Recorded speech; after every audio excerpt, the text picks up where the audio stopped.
All right, what is going on, everybody? Welcome back to SaberSim's DFS office hours here to celebrate Wimbledon and the release of our new Tennis DFS Sims and lineup builder. Wanted to have a couple guests on here today to talk some Tennis DFS strategy. So, on today here, we have SaberSim Data Scientist Will, who built our Tennis Sims and model here, and Sheets from our partners over at True DFS, who is our resident expert in Tennis DFS here today. Got these guys on to talk about what it really takes to be successful building daily fantasy tennis lineups. So excited to get into this here. We have a lot we want to talk about as it relates to both the Sims, the model, and Tennis DFS strategy.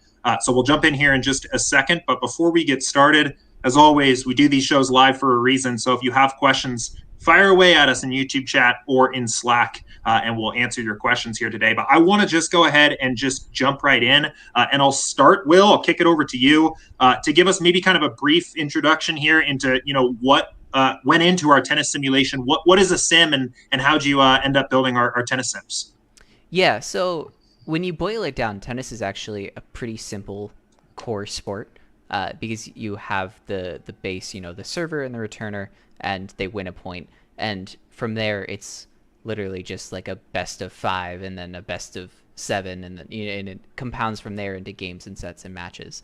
But essentially, when we can break it down to the probability that a person is winning if they're the server or the returner, and then for the server, the probability if they win that it's an ace, or lose that it's a double fault. With those three probabilities, we can really sort of get the full range of outcomes of what a tennis match can look like. And so that's sort of the mindset that we went into it with, is start with those three simple probabilities and then use those to just see all of the different ways that it can go. So it was definitely an interesting challenge trying to keep track of all the different game sets and matches that I don't know how many times I had to talk to Eric, one of our other data scientists, about, make sure that I was keeping track of everything. But I think it is a really cool, pretty powerful tool stemming from such a simple concept.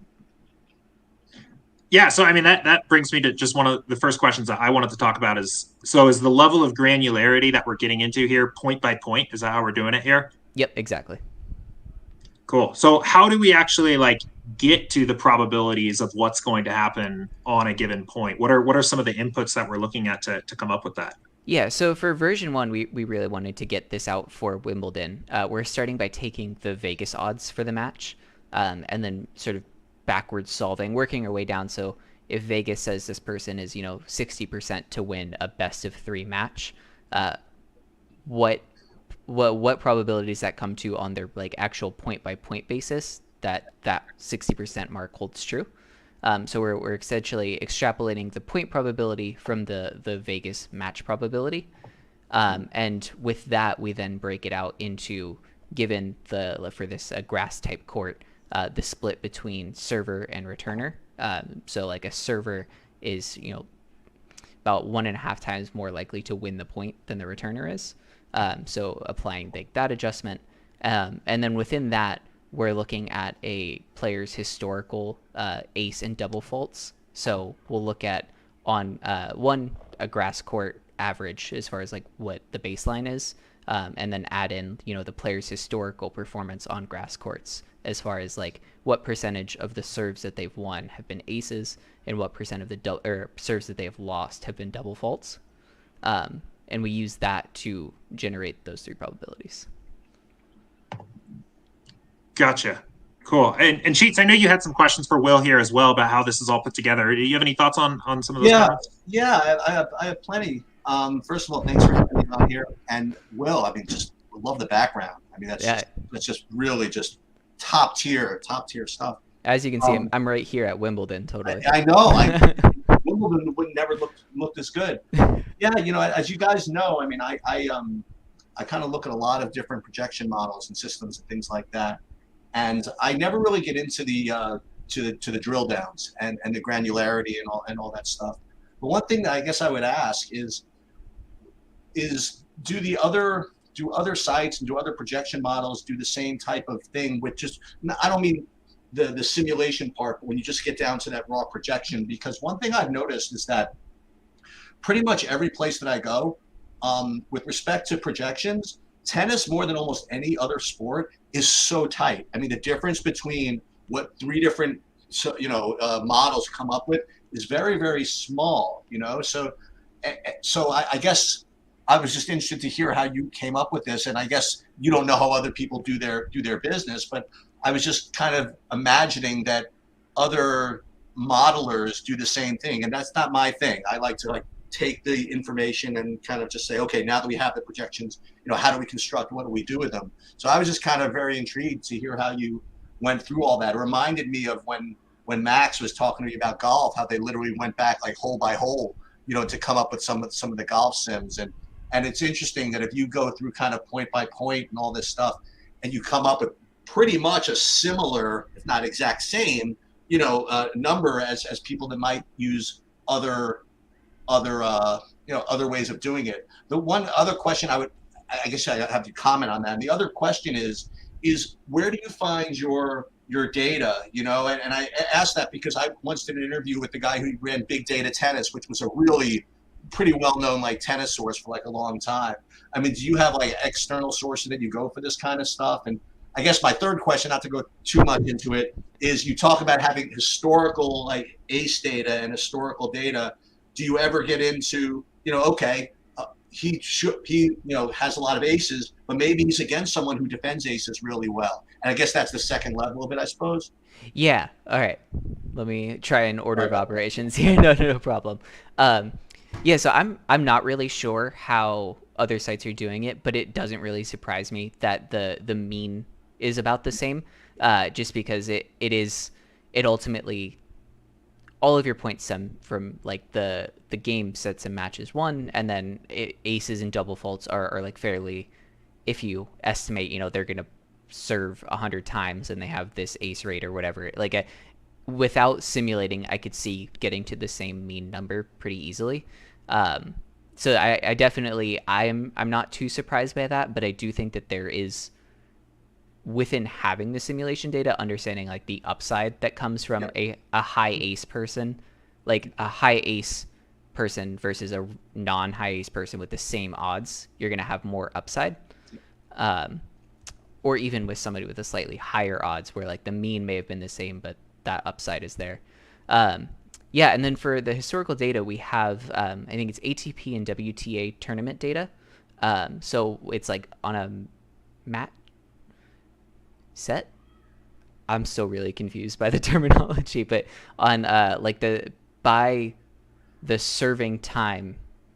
So we have this person attempted this amount of serves, got this many aces and this many double faults, and then it moves to the next player, and so on and so forth, going back, I think, about 5 or 6 years.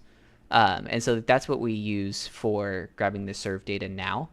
And we're in the process, the next level, the next version of the projection script is actually going to be taking that data and doing exactly what you talked about, which is incorporating opponent in ace again, and aces allowed, basically. But I think that the bigger thing that update is going to bring is better serve and return win probability. So essentially right now we're taking, they have a geometric mean of say 51% to win a point. And then if they're serving, that number comes out to 61.7, and if they're returning, 38.3. But that's essentially just taking a static adjustment where somebody I think it was, let's see if I can find him. There was one tennis player today who has an extremely high ace rate and an extremely high double fault rate. I think it's Bublik. And essentially my theory is that he's going to have a higher serving win probability and a lower return. His split on serving and returning is going to be greater. And I think that that's something that's going to be really interesting that we can capture when we get to dig into that data. And then also, so if somebody is better at returning, they would theoretically allow less aces against, and so that would also factor into it. If I could give a follow-up, and not to get too macro about this, but one thing that I did when you came out with your tennis sims, I said, okay, how do I going to incorporate this into my other stuff where I include your guys' projections into the other places I look at. And the first thing I have to figure out is, okay, when I download your stuff, what column is everything in, right? Because I have to code it right. And I even guessed right. I'm like, I just bet you that they have the exact same columns as their MMA, right? Because to me, it's the same sport in a way. It is. You know what I mean? Because it's a binary outcome. It's the mean is like almost never going to hit, right? It's always going to be one way or the other. And so I say this as background because I'm like, okay, that worked out perfectly. And since I guess MMA was the last big update that you did as far as the sports go, I guess I would ask you on a macro level, what did you find with respect to how tennis kind of it resembles MMA in a way? I mean, look, the ceilings in MMA are higher, right? Yeah. But I'm just curious what you found because it does seem like very, very similar sports. Yeah. So I think that there's a pretty decent trade-off. Obviously, in MMA, like the grappler versus striker dichotomy is huge when it comes to point distributions. Mm-hmm. And I think that's significantly less impactful here. Mm-hmm. So like you still have high ace, high double fault, like aggressive serving players and non-aggressive serving players, but that impact on scoring is like less than a grappler versus striker. But that loss in variance is pretty significantly offset by like the larger number of matches. Like I think today's slate was like 29 matches. And so you're worried less about duplication and less about like variant players as much as you are getting, I guess, like unique 6 of 6 wins. So I think it's a pretty, like, you're right, like they're very similar, but I think that if you had like an MMA slate and a tennis slate that were the exact same size as number of games, the MMA slate's going to be like more variant and easier to find like unduped EV. And I think tennis is offset by usually having more games. Well, I'll say something else, and I know you're probably going to transition to this pretty quickly, Jordan. The idea that, okay, the median projection is all well and good, but that's really not even the story. Be able to simulate distributions of outcomes and going for ceiling and balancing ownership and things like that is what you guys. That's where I came up. That's where I found you guys in the first place, right? And what I said before about most projection systems are very, very similar, and even more than any other sport with respect to the mean and median. I think that you guys and your ability and your algorithms to actually create lineups that have a high upside and differentiation. I think that in tennis is probably, I don't want to sell other sports short, but tennis has got to be in a huge, maybe baseball too, but huge edge because everybody's working pretty much with the same median projections, right?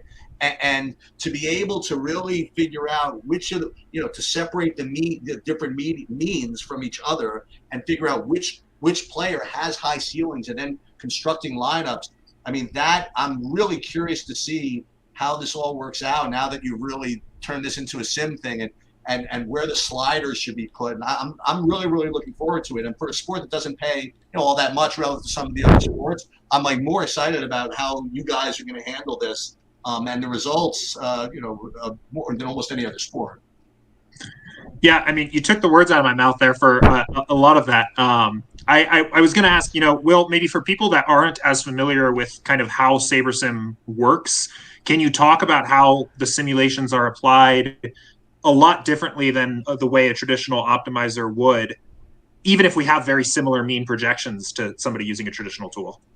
Yeah, so the main way that drives that difference, at least on the sim side itself, is that when you're using like the sim precision slider, which is one of our sliders available in the builder, you're getting subsets of sims. So you're getting small little buckets of, say, like, even just one sim or 5 sims at a time or 10 sims at a time.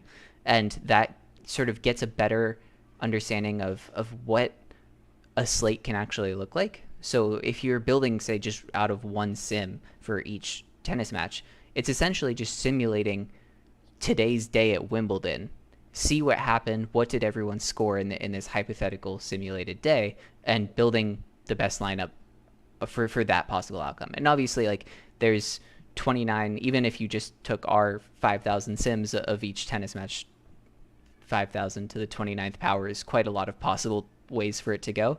But it's about getting sort of an understanding of what can win, what an optimal lineup does look like, and sort of how to capture that.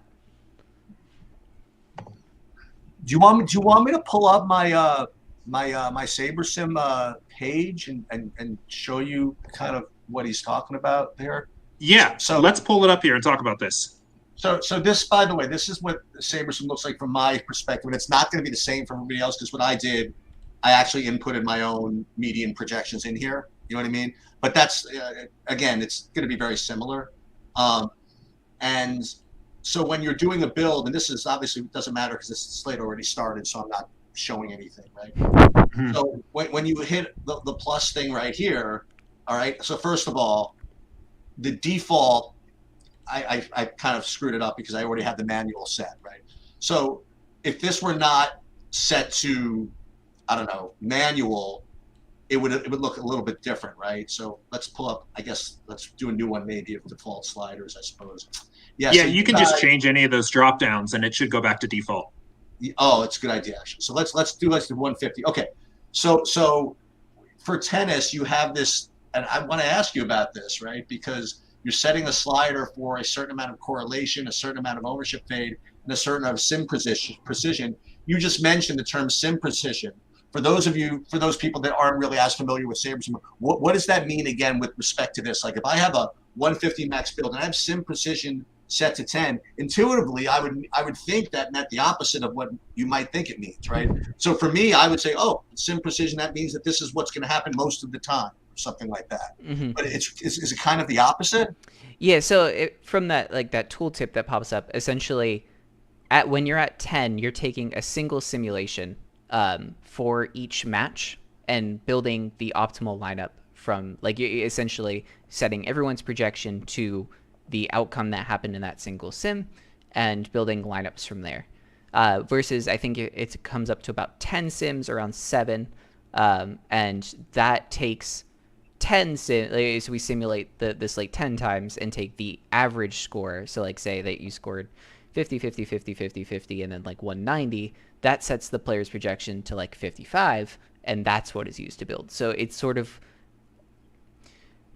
trying to think of a good way to put it. It's essentially like how much variance you're taking into it, like how much, how different it could come out. Let me use a term that I used to describe you guys once, is that SaberSim is not so much as an optimizer as a really just kind of smart randomizer. You know, it's it tries to give you the most upside for these huge contests. So when you're setting the slider sim precision, you're basically telling it, like, you know, for lack of, not from a data scientist perspective, just go to town, get wild with it. You know what I mean? Like get me upside. I don't care how many times. I don't care if it fails, a lot. But when it hits, I mean, we're going to get low owned stuff that has upside, that has ceiling, that probably is not going to get duped, and we're going to be in business for this particular type of contest, right? Exactly. So like when you change the drop down, like you were alluding to before, I mean, it gives you.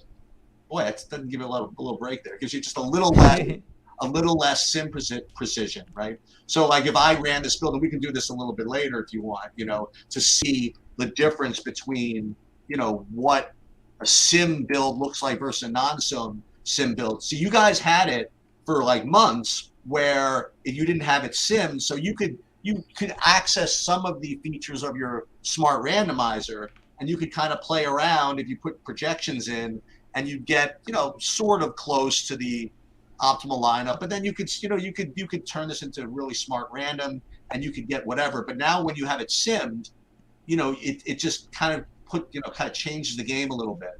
I have a question before you kind of move on. I noticed that in your initial sliders, you have it set at a 5 correlation. I know there was correlation in tennis. Yeah, so it's essentially, obviously the only correlation a player has in tennis is with their opponent. Right. And so everybody is going to have, I think the lowest is like negative 0.91. Right. So it's essentially, it's when we're doing correlation, it's compared to the other correlations available on the slate. So it's essentially saying, like, I don't think obviously in like a 150 max, but say like it really wanted to, you have ownership fade up high and it wanted to put an opposing player in a lineup, that would make it favor the slightly more correlated negative 0.9 correlation players versus, negative 0.9 or something like that. So you have an ownership fade of one, and I'm unfortunately taking this opportunity to ask these kind of just general macro questions that have always been in my head from SaberSim, so I presume that others have it too. So if I'm looking for high upside lineup, I naturally would think that I would want kind of a high ownership fade, right? But you had this, you spoke about this really well. Maybe it wasn't you when you talked about LOL. Is that if you have the sim precision all the way to the right, you don't really need, I guess, as much ownership fade, or do these things work together, or talk about that a little bit? My personal opinion, at least, so on today's Wimbledon slate, with there being 29 games and 2 players, I think even with like a comfortable $49,000 salary floor, there was 1.63 million lineups.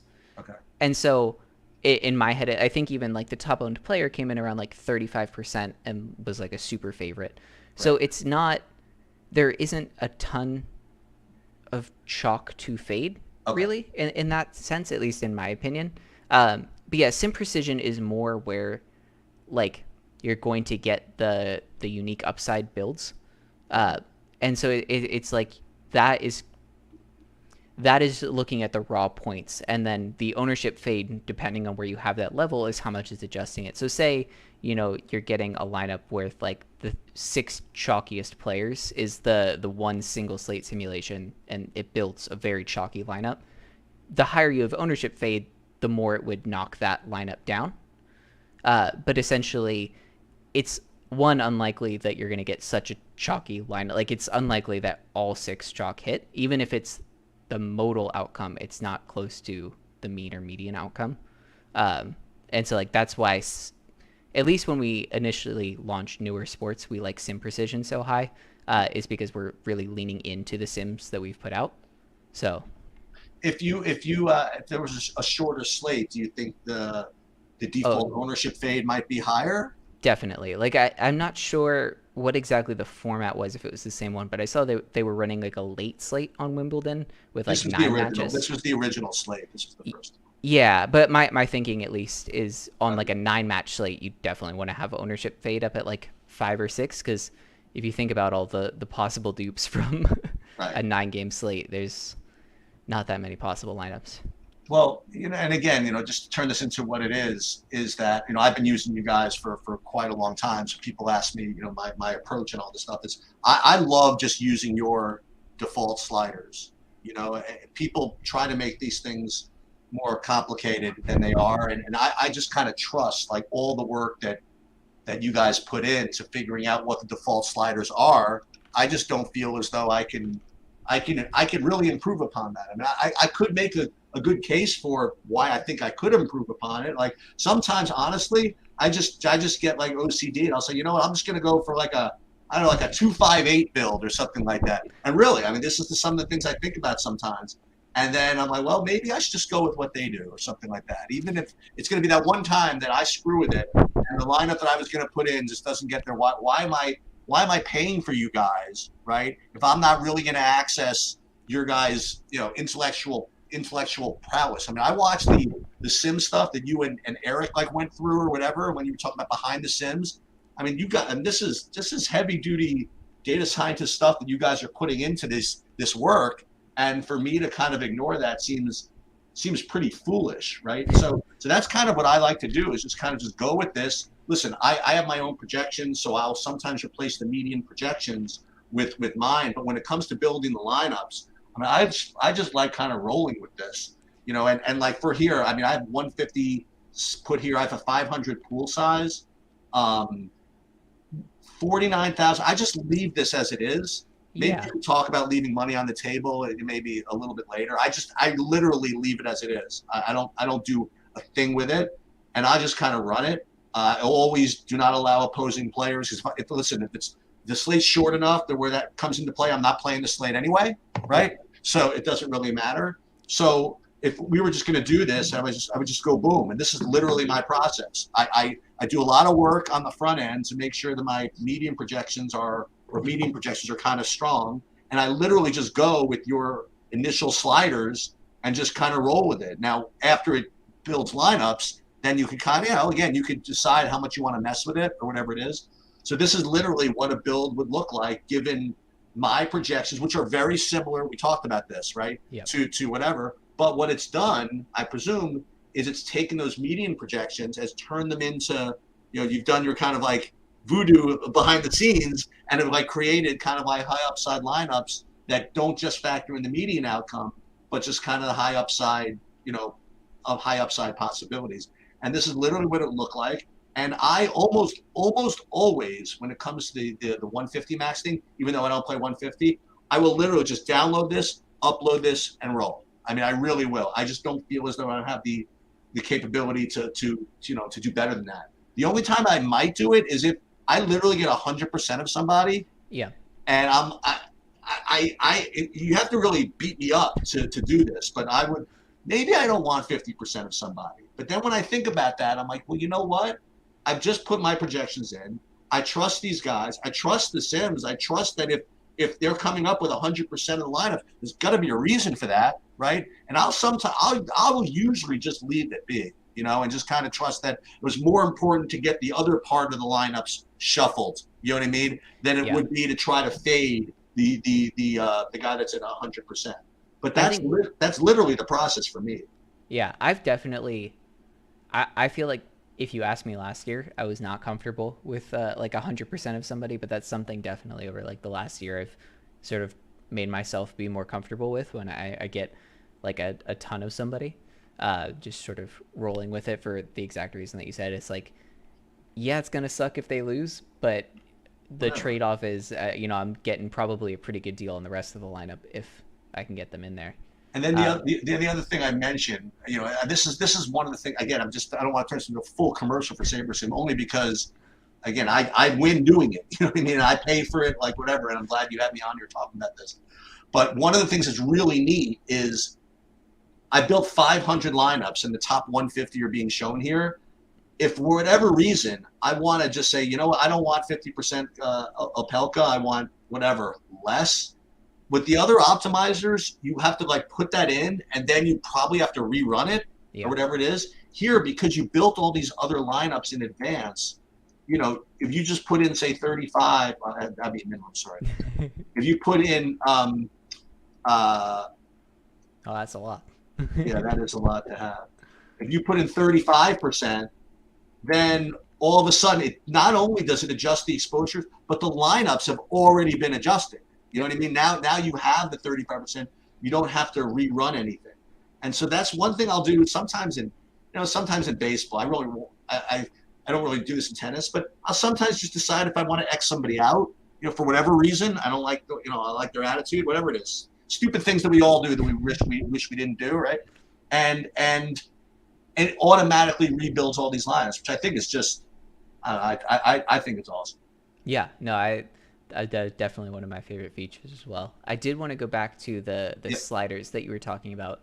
So when we first create a new sport, like our tennis sims, we've been working on them like up to like last week is very recent. So we don't have the full contest data and everything to do all of our back tests. So when we initially set the sliders, we essentially are taking a look at what does a contest look like? How do we know that the sims interact with the builder? What do builds look like? So we're setting it initially based on, I feel like we would have like sort of the best guess, but we don't have a full back test done on optimal tennis sliders. So I think that especially when we first launch a sport, that is sort of the best time where like, if you think that you guys aren't fading ownership enough, that is worthwhile to bump that up here more so than after we've, accrued a ton of data and have started really getting into like the niche micro adjustments.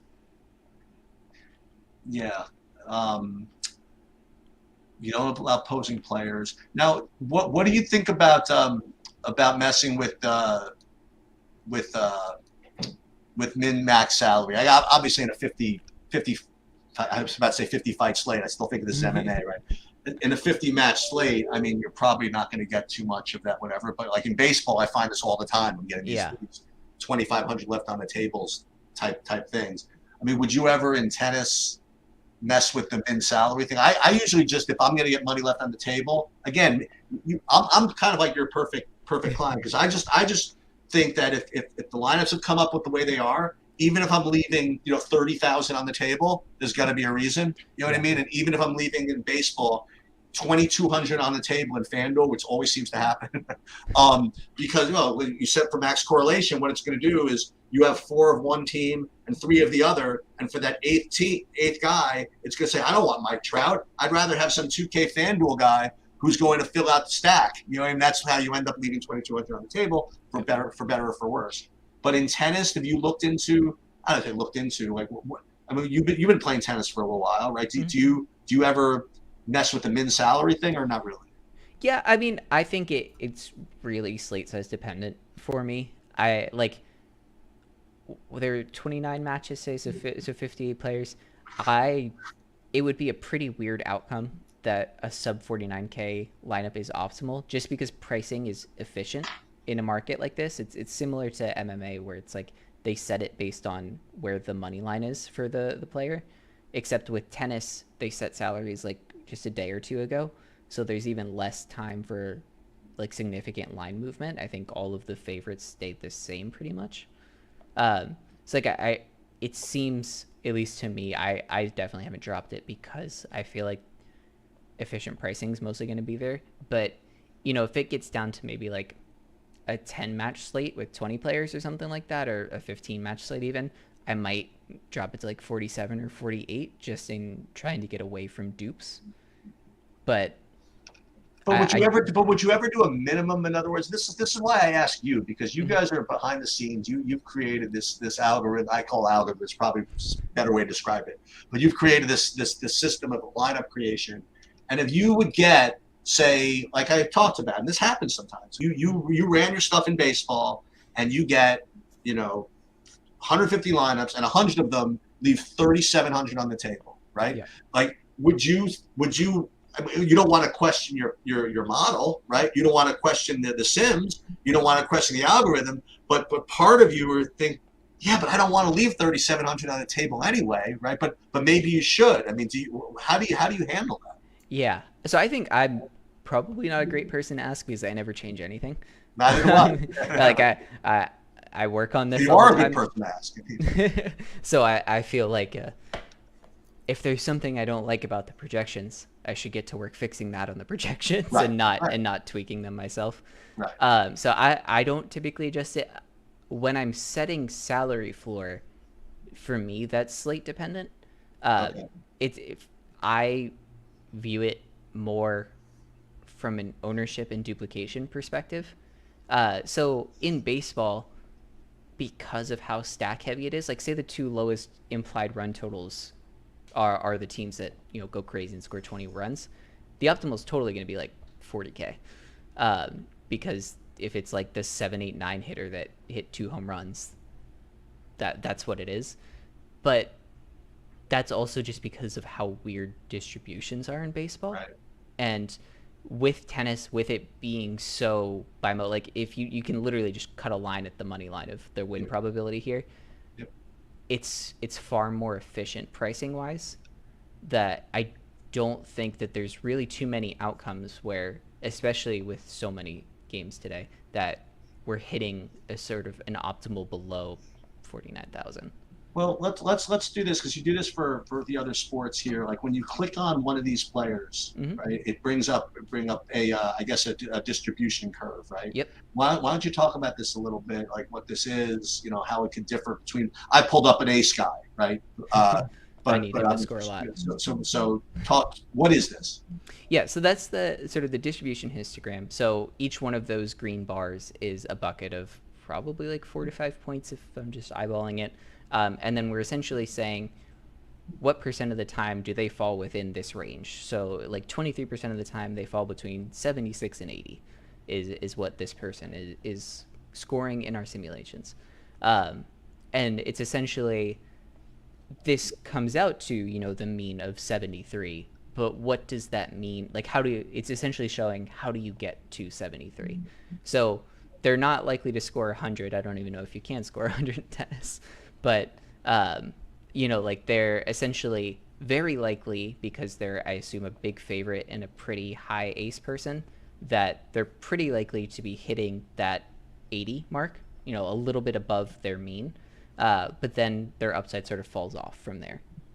Well, let me ask you this about tennis, because this is what I asked you this when I interviewed you about CSGO. Mm-hmm. And anybody that knows a little bit about a sport that I don't know too much about, because the one guy I had that I spoke to about tennis wasn't really a DFS guy. He was the guy from Big Data Tennis, whatever. So, sorry about that. So what type of player, what type of guy in tennis do you consider? I mean, I know slate dependent and all that, but what is good chalk? Like, what is bad chalk? You have this Opelka, right? And you have aces. Is the aces considered like one of those kind of like safety measures, right? That increases your floor, like, or is it more something like you said that is just more of that just gives you that kind of ceiling or upside? Like I see this all the time in tennis, that the big mistakes that every single slate, except for I guess Wimbledon, every single slate, there's always at least 2, maybe 3, just colossal misprices, right? Just all the time. This guy that's priced at 5,500, who's for some reason they just forgot was like a $1.50 favorite to win. He ends up 60% owned, right? So the question is that the high money line equity guy, he's the unfadable chalk, or is it the guy like Opelka who might not have the the money line equity, but he's got all those aces in his back pocket, right? Yeah. That makes him good chalk. What have you learned about tennis, right? That maybe can help people. So I think of aces as sort of an upside statistic, because it's obviously the more aggressive of a server you are, when it's working, you're winning, you're scoring aces, you're crushing your opponent, and when it's not working, you're getting double faults and losing. So it seems like it's a more polarizing sort of, those two statistics are more how much they're affecting your upside and your downside on a player. And then, so I haven't had too many slates. I'm still like fairly new to tennis. I've messed around with it a little bit. One of my friends is N Van Hare, who plays quite a bit. Yeah. And so I've definitely toyed around with it. But when it comes to chalk, the number matters a lot to me, at least in my process of doing it, because I'm looking at duplication like that's one of the core things that I'm looking at. So yep. I would play the same guy. I'd play him at 30%, but maybe not 34%, if that's the trigger line that flips a lineup from 1 dupe to 2 dupes or something like that. Hey, let's pull up the build here a second, because it brings me to something else I talk about. So this is a 150 max build. Now, what most tennis most people who play tennis DFS that play, I guess, big, like they'll play the lottery or whatever, and then they might play like a single entry of some kind. It depends on what it is, either 222 or the king of the baseline qualifier or whatever it is, and you probably want to change your sliders for contest selection, like we always talk about. Mm-hmm. One of the things, like, again, these are the things that I did before, before the sim stuff came out, is I would run it with, my own little sliders or whatever. I kind of made it up. And then I sometimes do this with MMA, not MMA, with the LOL, when I want to figure out which single entry thing to put in. Is I'll just like list these guys, and I want you to talk about ranking, like SaberScore versus projected score and stuff like that. Because what I'll do is I'll rank the top 3 or 5 guys lineups, and then I'll just see which one is not 50K. You know what I mean? And I'll just make that last decision based on what I think is going to be less duped. And then I start like overthinking myself. Okay, everybody's got access to the same projections. Everybody's running the same stuff. If one guy's going to project 5 points more than everything else lineup, that's what everybody's going to play in this. I'll eat the 5 points of projection integrity and just go with it that way. I guess I brought this all up to ask you to kind of describe this, even though I know what this is already. the difference between ranking these lineups by SaberScore versus projected score. Yeah, so projected score is going to do the same sort of sorting that you're going to see on like any other optimizer. Essentially, it's taking the mean projections that you give it. It's looking at this pool of the pool of 500 is built with the sliders, but then it's taking the pool that you've built and it's sorting you and giving you, in this case, the top 20 just by the projected score. What the mean projection is for each player, take the sum of that. That's the lineup's mean projected score. And then when you sort it by SaberScore, that is now taking the same pool, but we're sorting it by your correlation weight, your ownership fade weight, and then the subset, like the subset average of the sims. So that's the question I've always had is when you sort these by projected score, you're not really, if you sort it this way, you're not really getting simulated lineups, right? You're just getting the top rated by median projection that you put in, right?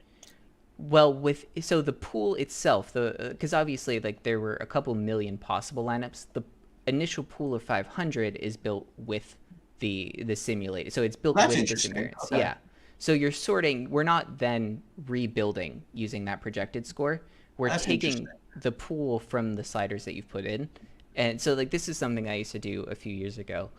Was with NBA Showdown. Was I would run like give me crazy high ownership fade, crazy high sim variance, give me the weird outcomes, but then sort it by projected score. Yep. Right. So it's like, give me sane lineups that are also a bit crazy.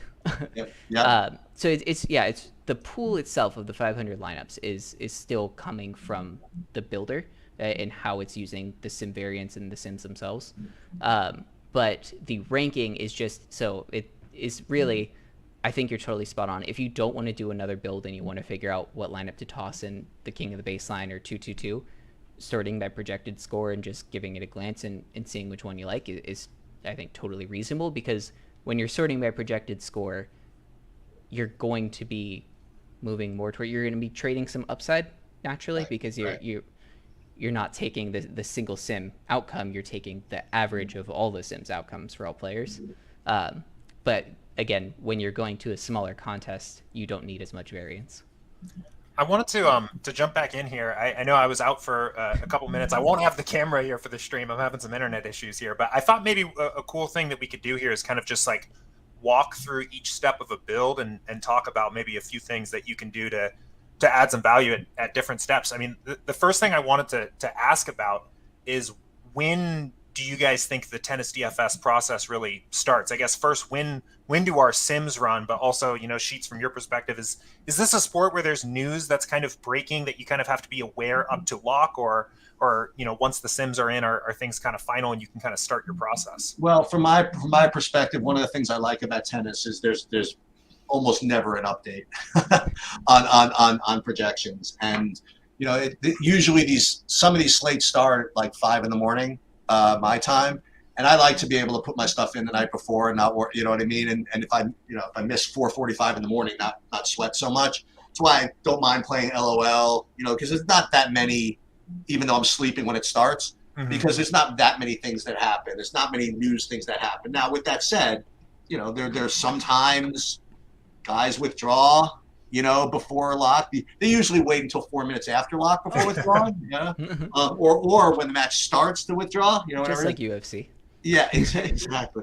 But there's not. It's a really simple sport to play from a user perspective. It really requires not even remotely the same type of time commitment as almost any, even MMA, you get some adjustments based on the weigh-in and stuff like that. But tennis, I don't think I've ever seen, with the exception of a site figuring out they screwed something up, which I have seen also. I don't think I've ever seen a meaningful update from the initial sims, call it projections, call it whatever, to lock. I don't think I've ever seen it. So for me, I just, I wait until they're all in, which is usually 11 by 10 o'clock the night before. Honestly, that's when I do my tennis research. Is as I'm tilted by my NBA the night before, or whatever it is. I just make sure before I go to sleep. This is what I do. I just have to do it for my site too. I take all the projections, I put them wherever I got to be, And then I'm like, okay, this is my projection system. These are my medians. And I'll just at 10, 11 o'clock at night, I'll throw it up into SaberSim, and I will just literally just roll with it right then. I never really check after that. The entire process for me, as far as tennis research and going straight into lineups, is maybe it's 20 minutes only because I do, I have to do other stuff, for my site. But if I were just a user and I had access to the projections like right off the bat and didn't have to do any other work, I know I don't want to make it sound like trivial, but I could really do like a 30 max slate in about 7 minutes and be very comfortable with it. Just putting projection to SaberSim or using yours, rolling with it. I literally give it one quick look to make sure that, I like it. Like, here's an example. Let's do one, like you were saying, Jordan, right? Yeah. So as a matter of fact, let's literally clear the deck. We'll clear the deck of all my projections. So we're pretending we're the average user. We come on in. We have this is again, this slate happened already, but whatever. Mm-hmm. And I have to change a couple of things just to make it DK friendly, right? Yeah, and I'm curious too, while you're doing that, you mentioned research a couple times. I mean, is there anything specific that you're looking at when you're doing that research? Like any, particular stats that you're interested in, or the surface type? No, I don't create my own projections. I just literally take all the industries. And gotcha. what I did is, and I'm going to be doing with you guys too, is I take all the different industry projections and I spent like a couple of months for each of them, like back testing them to see, for accuracy and stuff like that. And then I would do it. I would weight one over the other based on how they did in certain situations. But tennis is like everybody's so close, it doesn't really matter.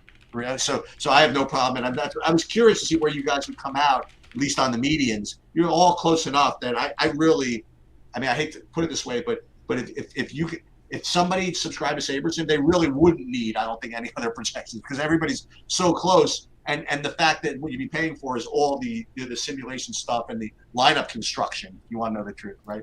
So I'm going to start with this, right? Oh, I'm sorry. You want to? I was just going to. Oh, go ahead, Will. I was just going to say, like, the mean essentially is there. Yeah, there's really no way to get different on the mean. So I think that this is compared to something like baseball, basketball, volleyball. It's far less about the mean because everybody's going to come to the same number. Yep.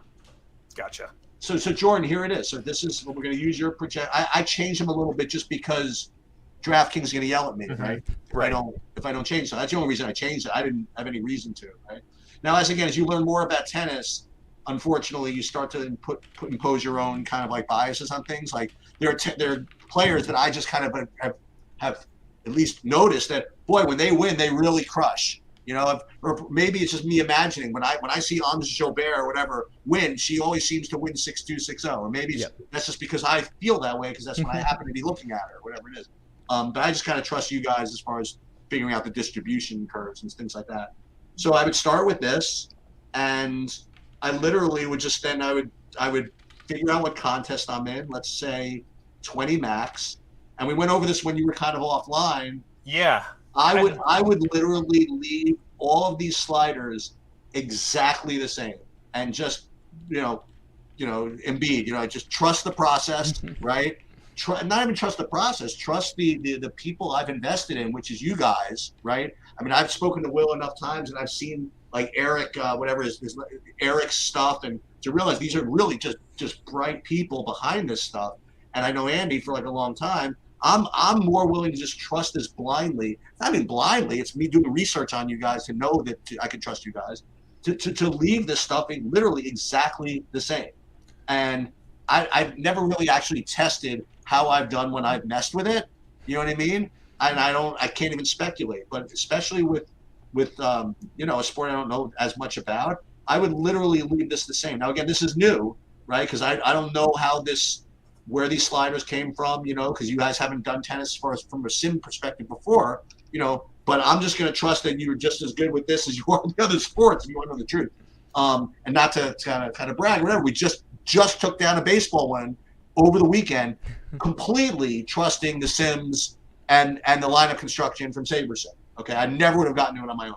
So I would literally start like this. I would build 20 lineups.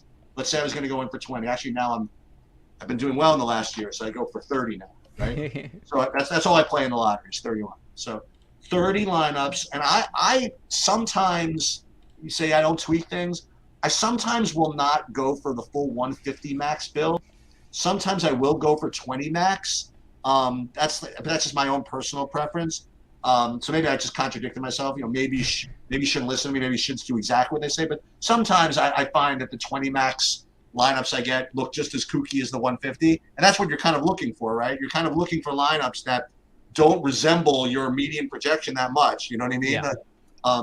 So I would not mess with anything else. I wouldn't change the min salary. I wouldn't mess with min uniques. I'm just going to presume that the lineups that get built for me with the stuff you have is going to take care of all this for me, without me just kind of messing with it. So literally just start new builds. On the build settings, real quickly, I wanted to ask Will.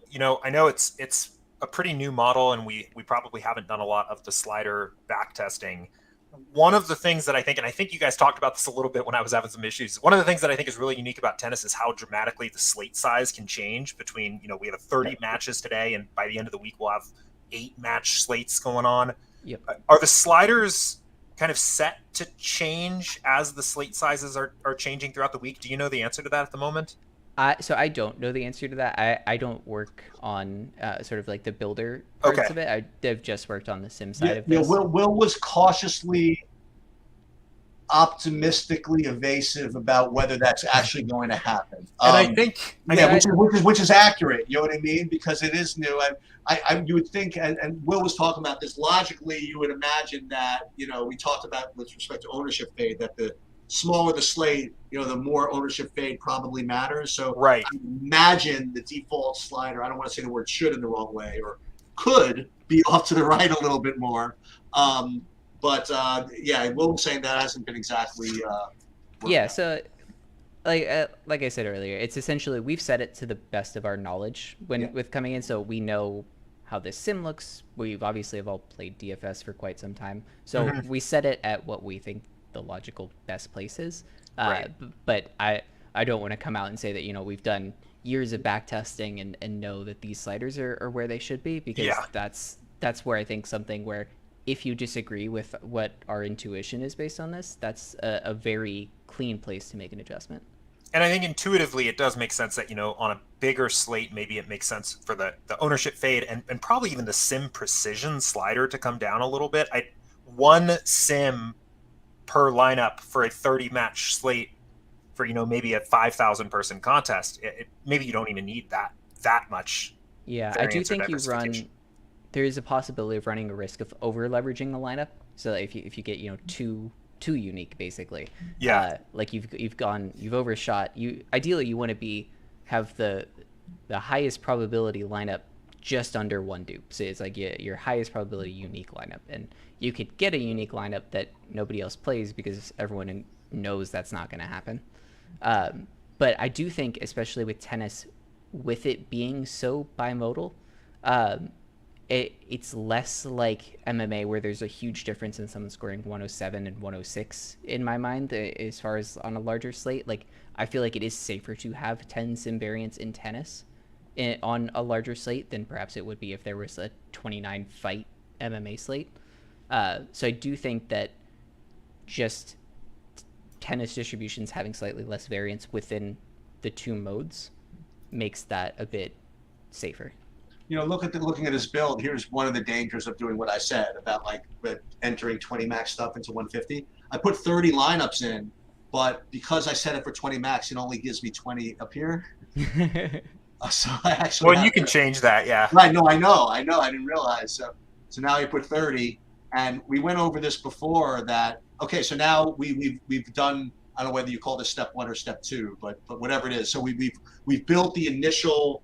So this is what we've done here, right? We've built the initial builds of lineups, right, of 30 lineups from a pool of 500. And, Will and I talked about this when you were offline, what that pool of 500 means. It means that when you make changes here, it's got a pool of lineups to automatically replace so that you don't have to rebuild. And I don't know whether you were here or not when we went over that, this is ranking them by default by SaberScore. which was, as Will, perfectly described. That's real. I mean, that's really what you want. You know what I mean? Like that benefits from all the different upside stuff that we talked about, and ownership fade, and all that kind of stuff that you want out of big GPP lineups. And now is when you have the opportunity to mess up, right? In my opinion, or some people would say would improve upon this build, right? So, like, if you know a little something about tennis, God help you, you say, oh my God, David Goffin. I can't tell you how many times I've played David Goffin and I've had way too much David Goffin, and I never win when I play David Goffin. And I really like Albot because I saw Albot play last week, and Albot's just awesome. So there's just no way that I'm going to play 46% of David Goffin. So then you could tweak it. You could either, what I usually do is just manually just kind of put it down. So if I don't like David Goffin, you could just, let's say you 30, and as I just kind of alluded to, they'll automatically rebuild all the lineups with him, at only 30% or at least close to it. And this is where you can kind of, just kind of mess around, and I guess I would be remiss if I didn't, try to break it a little bit, right? So yeah, I was going to ask you, Sheets. I mean, what are some typical reasons that you might adjust a player's exposures here in the post-build process when you're actually building your lineups? So one of the things I talked about when you were offline is if they make a guy 100%, right? I kind of struggle with this about whether I should keep 100% of a guy or a girl or a baseball player, whatever, if I'm playing like a whole bunch of lineups. And just as a matter of risk tolerance, maybe it might be wise to just manually put him down to 60% or something like that. We talked about it. Will and I are both sort of in agreement. Oh, I'll agree, whatever. I've kind of learned to embrace that and just say, listen, if SaberSim and whatever and all this work is getting to me 100% of this guy, that there's probably a reason, and it's more important that I shuffle the rest of the lineups as opposed to taking the stand that 100% isn't what I want. But that is one reason I would do it for risk tolerance. Mm-hmm. But aside from that, with respect to tennis, I mean, honestly, I don't do too much of the drill down work, and I don't really make really too many changes once this is built. I usually just upload and sweat. Yeah, I feel like with the projection adjustments themselves, it should really just be if you disagree with one of our core 3 probabilities. If you think that they're more likely to win than at this point what Vegas says, which is our input for winning. If you think that they're a higher ace output person than we are projecting them to be, or if they're more or less double fold. Well, can you do that? Can you not you directly? Can't do that, right? You can't change one input, right? Okay. Correct. Yeah. So it's essentially it's not going to re-sim based on that. But say that you disagree, with somebody's 5% less likely than what we have them now in the win column, because that win column there on the far right is the percent of sims that they were the match winner.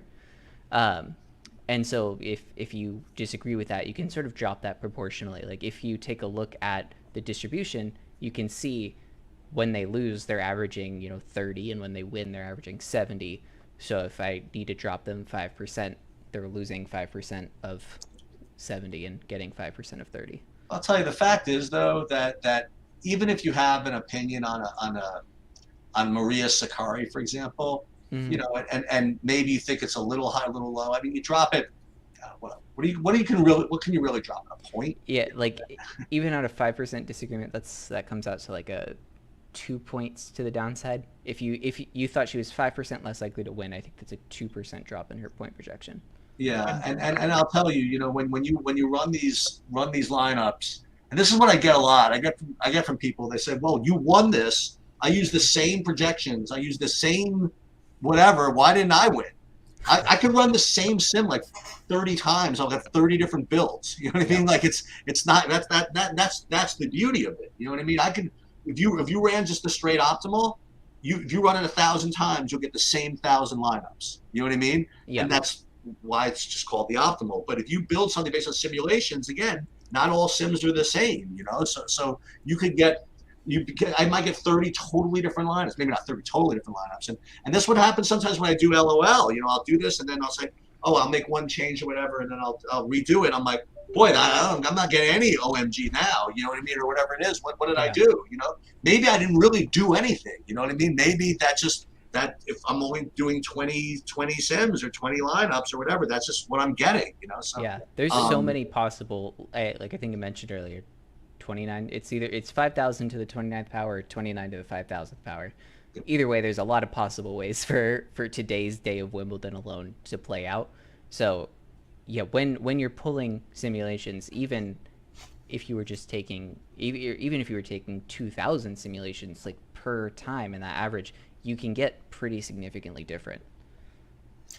Well, I wanted to Jordan, I was going to ask if there are any questions or anything like that. You know, actually, it's been pretty quiet on the questions here in chat. So everybody watching, I mean, we do have a decent audience with us here today. So anybody watching, as always, feel free to fire away. I see them in here. Okay, I had it stuck on private chat the whole time. Yeah. And I'm like, oh my God, no one's saying anything? I mean, that's pretty brutal. I mean, like, geez. Okay. No, I was going to, Will, I want to challenge you a little bit with going one step deeper than what you were saying before. You mentioned if somebody had a reason to disagree with one of our three core win percent, ace percent, double fault percent, that maybe that's a good opportunity to make adjustments. Mm-hmm. With the knowledge that you have of what actually goes into the model, why would somebody maybe think that? Like, is there any biases that you're aware of or anything like that, or that would actually give somebody a reason to think, no, I actually do disagree with one of these assumptions? Yeah, so I think the easiest one to challenge is the Vegas odds. Mm-hmm. That is essentially, we're going to be moving towards our own model for win percentage, which I would expect the ultimate win percentage to align, but the benefit gain from that is what percentage of their points are won by serving and what percentage of their points are won by returning, and getting that nuance is worth the trade-off to make it a custom model. But I think there are plenty of cappers and people who are betting on tennis that have edge. Like it's a pretty big liquid market. I believe that it's pretty efficient, but I'm sure it's not 100% efficient. And so I think that if you feel strongly and if you want more action down on a money line or some other way, you want to take a bigger stand, bumping a player like that based on their money line is pretty easy. I think ace and double faults are less impactful towards the ultimate projection. You'd have to disagree with us by a pretty significant margin to make it a meaningful difference when you're running a build, how much you're going to get. Mm-hmm. And it's also, those are fairly static from my understanding and from what I've looked at. Like, once you have a decent enough sample size, you sort of get a good understanding of this player is going to win 15% of their serves by aces, etc. Gotcha. And I know when we had talked about MMA, when we were talking about these kinds of adjustments, one thing you mentioned was to be careful about making, significant absolute value changes to projections just because of what that can do to a fighter's ceiling, right? You can almost end up with like somebody having an impossibly large ceiling if you make too big of an adjustment at the mean. Is there a particular range of player projection adjustments that you'd recommend people kind of stick within when making these changes? Yeah, and I think that's less of a risk here in tennis with how the distributions look. It is fairly low variance within each mode of winning and losing. You have they're going to fall, usually plus or minus 10 points around the average win and the average loss. Mm-hmm. So I think there is less risk in doing that, but I'd be hard pressed if I'm not sure I could be convinced that any player is really more than 5% or 5 points away from their true mean. Like, you'd have to really disagree with the money line and our aces and double faults to, like Sheets touched on earlier, these means are pretty, you're going to get to them very similarly just because it's so much about do you win, and when you win, how aggressive are you as a server. Gotcha. Jordan, what's interesting, I mentioned I want to try to break this. What I was getting at, for those of you that have been following along, is one theme that here is that I really do trust the system, right? And I do trust everything. Once I have my projections or your projection, whatever, I do trust the whole system of it. And once you get to this initial build, right? Once you start messing with it, you have this pool of 500 lineups that it's going to choose from. And then you start getting too smart. You say, I don't like Riley Opelka, and you get rid of him. Then you say, I don't like Altamar, I get rid of him. And then it has these 500 lineups. It says, okay, I got more for you, but don't get too cute. I'm going to run out of lineups, right? And then eventually you're going to get to this point where I don't like this, I don't like that. Then you get this error where it says we need to expand the lineup pool in order to match your exposures, right? So even though I gave it 500 lineups to choose from, I did enough messing around where SaberSim is now mad at me.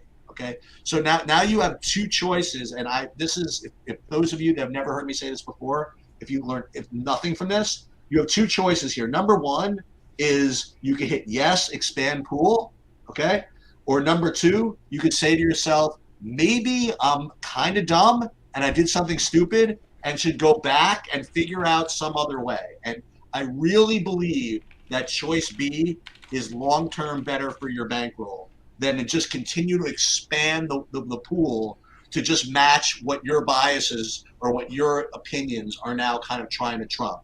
But what's interesting is that it took me a while to get to this point in tennis, actually, which kind of cuts to your point about how everybody's kind of close, I guess. It took me, I had to take out Opelka. I had to knock like 5 guys from my pool before I got the warning. But it's the same with tennis opposed to any other sports. I mean, once you get to this point in step 3, step 4, whatever you call this, when you start messing around, if you mess around to the point where you get this error, I really believe you've messed around too much. Yeah, and I think it's a really good point too. I talk about that a lot on office hours, right? We've already got this pool of 500 lineups that's viable for the slate, and you've exceeded that. You can't find 30 that match what you've requested to do here. I think I always recommend the same thing, right? Maybe a good opportunity to take a pause and go back a step here and make sure you really want to make all the changes that you've put in here. So one other thing I wanted to touch on here on this post-build process, and Will, I wanted to ask you, when we're talking about risk tolerance and managing risk, I know, one thing we had talked about, I think when we were doing some esports content, is a way to, just diversify and avoid being overexposed to one team is like to match stack percentages to like win probability of that team. Do you have any heuristics here that you like to use for the way that you manage your risk in the post-build process with different so players? I talked about this with Sheets earlier. I've definitely sort of over time grown away from artificially limiting players. Okay. But I do think that when you have a slate this large, like I'm absolutely slamming this Riley Opelka person, and I'm not near their money line win percentage. Yeah. It's there's so many. There's 58 players, and that's I don't think that there is too much risk to manage there.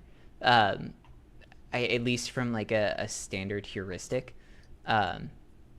I think it would have to just sort of be a case by case basis where it's like I don't know, maybe if I got 75% of somebody on this slate with 58 players, I'd be a little bit more cautious, but I can't really think of like a sort of, in the same way that CSGO, it's so much about the team stacks, and then within that, it's, that team stack really depends on them winning. You can sort of say, okay, well, I don't want to be like too much over their win probability to control risk. I don't think there's something that sort of applicable here with tennis. Okay.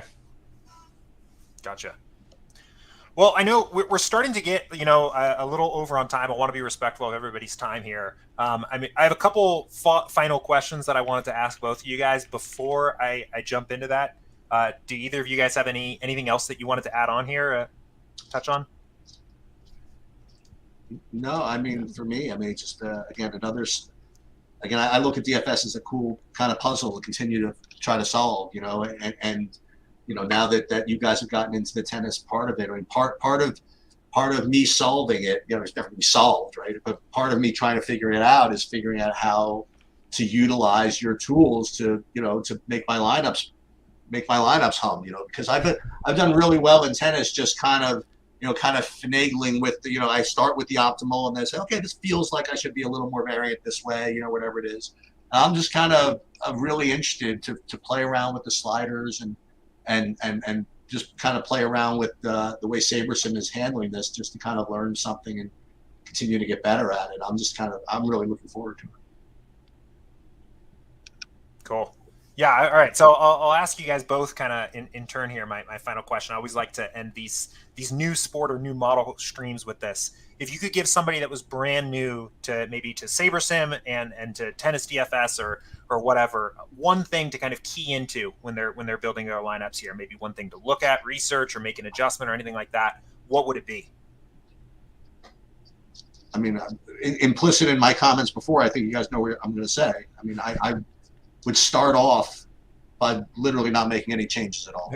Yeah, I would. I mean, and look, I know that most people that gamble, that do anything like this are typically type A, and typically they have this kind of like ego that they don't want to feel as though everything been done for them, and they want to impose their opinion on things. And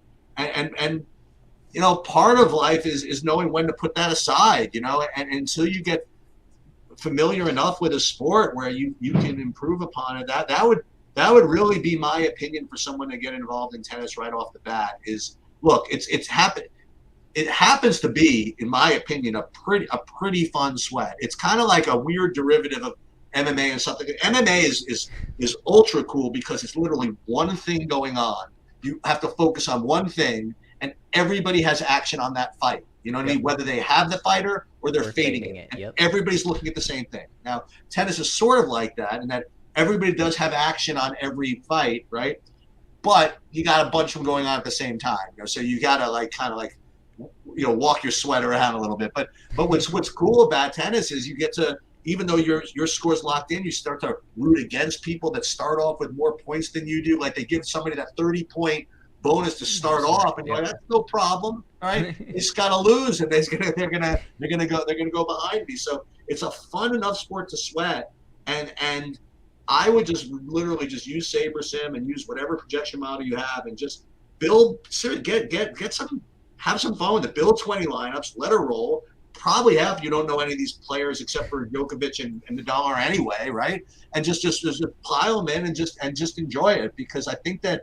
Listen, I don't know if just doing that is going to necessarily make you a winning player or whatever it is, but it'd be fun to find out, and I would literally just start with the pure trust the SaberSim process model as far as playing tennis.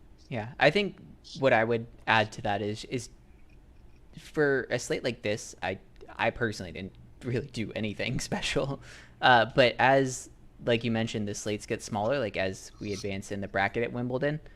Just be cautious of ownership on a lineup, because duplication is going to be, if you consider that most other people building are going to be building using mean projections, they're going to get on this very same lineup so much. Like you're going to have a lineup that is duped 100 times that has almost the same win probability as a lineup that's unduped. And that's just a product of people using traditional optimizers and traditional mean projections. They're going to butt into the same lineup. So as the slate shrinks and that becomes more and more likely, just sort of be cautious of how popular the players that are coming up are. So if you're getting a bunch of high-owned players, maybe consider bumping ownership fade and trying to get more unique. You're going to be taking more risk with that, but you're going to be maximizing your EV that way. Gotcha.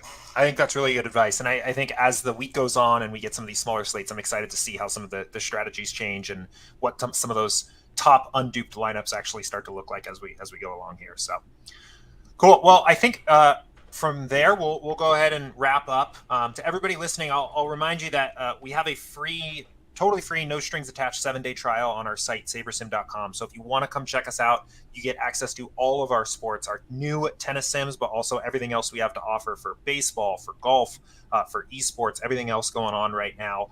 And I will be posting a video here before the end of the week to our YouTube channel, summarizing a lot of what we talked about here on today's stream, called How to Beat Tennis DFS with SaberSim. So stay tuned for that.